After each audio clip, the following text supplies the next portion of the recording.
Hunter, what's the lowdown on networks?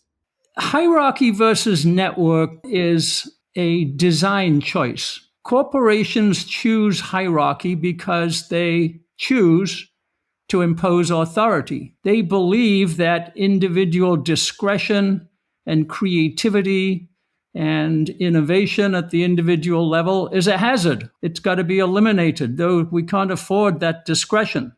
And so we've got to eliminate those deviations from controlled governance.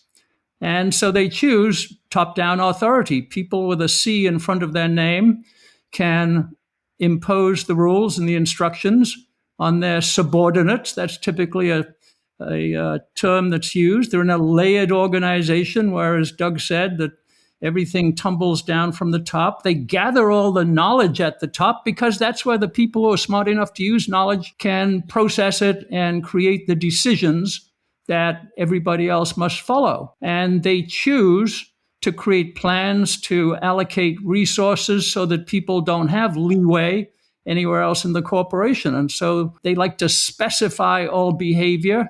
And the great achievement is that nothing unspecified happens. So it's a choice of power over others as opposed to a choice of taking direction from customers or from market changes or from inbound knowledge. So if there's a choice, there must be an alternative, and there are many. So we're talking about one today, the network of competence. It's designed differently. It works differently. No one's a subordinate. No one has to take orders in the classical sense. People interact horizontally and bidirectionally. They choose to do that. They choose to interact.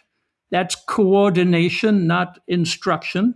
And autonomy and innovation become the natural system condition. And so the customer's verdict and the feedback on value can go immediately to the people closest to them, and they can react. So what holds this together if it's not authority? It can be a lot of qualitative components. It can be culture and shared purpose. The most important thing is the individual stake. I'm in that network of competence because I have a stake in it.